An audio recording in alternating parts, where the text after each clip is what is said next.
Give themselves any chance of playing top six football after the split. Killie, though, unbeaten in their last 3 games against Jim Jeffries' former club, and they'd won their last 3 at home in the league against Aberdeen, St Mirren and Inverness.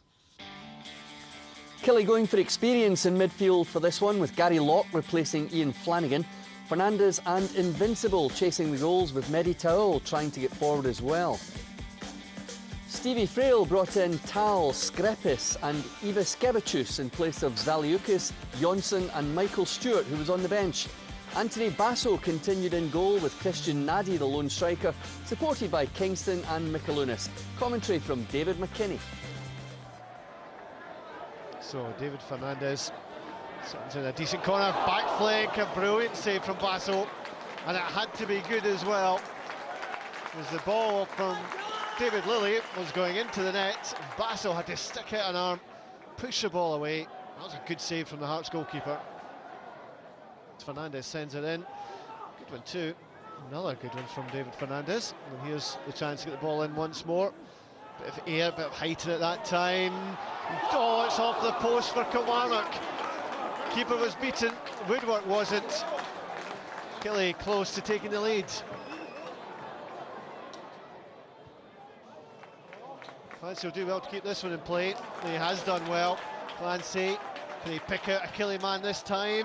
Oh, it was touched by Gonsalves and Taoul. And then again for Kilmarnock, they're creating the chances, but they're not taking them.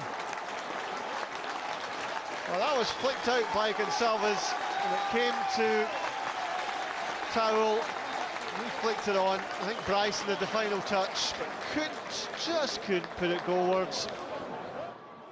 Taoul. Well, he brought it down, play on, no free kick. Mikalunas trying to be too clever, nearly came back for him.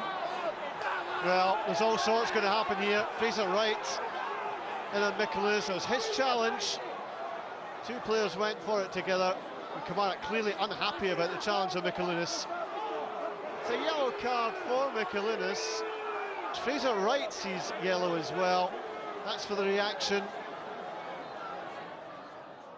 So Kingston flights in a good free kick. Christoph Berra was up there for Hearts. The ball off the base of the post. Now, fell nicely for Michael Stewart. Nice 1-2. Here's Tal once it is.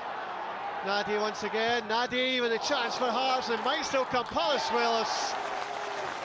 And what a challenge. The defending was first class for Kilmarnock. Taoul once again, the flick was nice. Gary Hay, good cross too into the danger area. Taoul once more, what can he produce this time? Taoul towards the far side. The save from Basso was brilliant. The shot was a good one, and Basso outstanding with the save. Elliott for Stewart, trying to thread it through for Nadi. Nadi was through there. Was he brought down? What's the referee going to do here? Well, it's a yellow card and a red card, because it's a second yellow for Fraser Wright. Now he's been sent off in the dying stages of this game.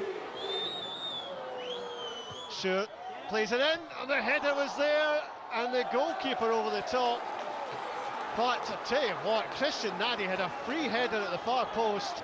All he could do was head it into the ground. I don't think they can have any complaints, because we certainly should have been 2 or 3-0 up at half time, and it would been, as I say, it would have been a bit of a kick in the teeth if they had lost a late goal, because we, under 90 minutes, I don't think we deserved to. But to credit them, they were better in the second half, but first half totally belonged to Kilmarnock. Probably we're very, very fortunate to go in at the break, still 0-0. Come out of 2 or 3 really good opportunities, hit the woodwork a couple of times, and there would be no complaints if they would have been in leading. But we're still in the game at half time, but again, not enough spark in the second half. If my future's at Hearts, then great. If it's not, then I just need to pick myself up and go on. It's been tough. I'm not going to make any bones about that. It's been a heck of a season. It's been very tough at times, and having to stand in front and explain decisions. And recently the decisions have been mine. We've been on a reasonable run, and again another clean sheet, but it's been very, very tough, and we'll just need to wait to see what pans out.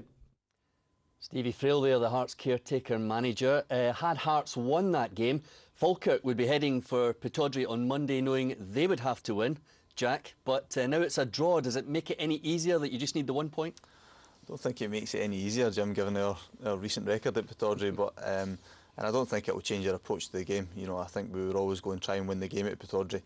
It may change the manager's thinking if the game's 0-0 or 1 each with 5 minutes to go and decisions players make then, but hopefully we'll go and win the game and it won't matter anyway. You would have been delighted though to see that Hearts didn't win at Rugby Park. Yeah, because it does take them out of the equation, and even though, as I said, we want to go there and try and win the match, we obviously know that a draw is good enough for us to secure that top 6 finish. Anthony Basso had a difficult start as a Hearts goalkeeper, but he certainly had a smashing game for them on Saturday, Jim. No, he's done fantastic saves, you know, reaction saves. I think he'd, you know, as you said, he came into the team earlier on in the season with 1 or 2 poor mistakes. Stevie Banks came in and, you know, it looked as if he was going to keep that jersey, but Basso's come in the last couple of games again. You see all these saves are, you know, the kind of spectacular type. I think there's maybe a little bit of lack of communication sometimes with defenders, and that was the reason why Banks came in. His experience was vital there. It took nothing away from the goalkeeper's performance, and obviously some poor finishing with Kilmarnock in the first half as well. We saw Stevie Frail being interviewed after the match there, Jim.